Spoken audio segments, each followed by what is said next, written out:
When I was 20 years old, I had a baby boy in a mother and baby home run by nuns.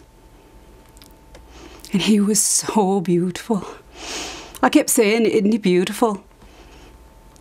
I was hoping to marry his father when he came by right after the baby was born, and I thought everything was going to be all right. But then he was gone.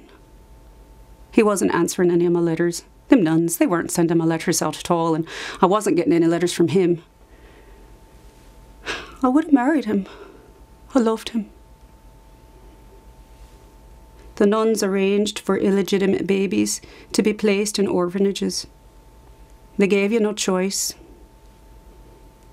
But after I had loved and nurtured and cared for him for almost 10 months, the nun came to me and she said, "You're finished in the nursery today, you're going home." So I asked, I said, "Can I go back and say goodbye to the baby?" What does he know? He didn't know anything. "You're not going back. There's a car waiting." So I said, "No time to say goodbye? No time to say goodbye? You're a disgrace and you'll have your punishment." So my punishment was to be sent to one of Ireland's 10 Magdalene asylums. And I'll never forget that day as long as I live. Big, wide gates opening, you know, and all you could see were bars on the windows and big high walls. And they called us penitents. And our penance was to work in the Magdalene laundry for no pay. And we worked all the time. 6 days a week, 52 weeks in a year. And the working was hard because you had to bend over these high sinks, you know, washing and scrubbing. But you see, the nuns, they were like gods to you. You didn't dare question them because what they done was right. You know, you followed their instructions to the letter. They used to line us up on Saturday nights. They make us strip naked for them. They'd be laughing at us and criticising us. And if you were fat or heavy or whatever. We had no privacy. No privacy at all. We were enraged. But there was nothing you could do. There was only silence and praying, atoning for your sins. How wicked you are. I was absolutely desperate to find out where my baby had gone. Absolutely desperate. And when I did find out that he'd been adopted, all you could do was cry. There was nothing you could do but cry. So I stopped working and I sat down on the stairs. And this sister, she came up to me and I said, "You promised me I could see my child. I go to work and you promised me I can see my child. That's all I'm asking. I'm not daft or crazy or criminal." And she started coming closer to me, you know, and I looked at her and I said, "If you lift your hand to hit me, I swear I'm going to kill you, and I mean what I'm saying." And I felt this surge come over me, you know, that I would kill her. And that's when they took me to the Reverend Mother. They gave me a severe beating, shaved my head, and then she made me look in the mirror. Absolutely devastating.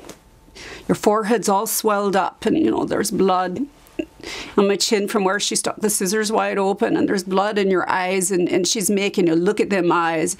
"You're not so pretty now, are you?" And all this because I wanted to see my child, that's all. I thought to myself, I have to get out of here. I don't care how. But you know, you couldn't just spurt out, "I want to go," and go. It had to be planned. But there was one way the girls would escape. And that was when the old lady was bringing out the cattle. And that's what I did. I slipped out on one side and she's on the other. And I just went running down the street as fast as I could to my friend's house. And as soon as I got there, the bells are ringing and I'm banging on the door. "Let me in, let me in. The police will be here any minute." And she's saying, What, have you been in prison?" I said, "No, I've been at the madhouse up the road. I had a baby and my parents sent me there." All I could do was think about my child. But I couldn't stay. If they caught up with me, they would have taken me back. I'd spent 3 years in the Magdalene Asylum before I escaped. I wasn't going back.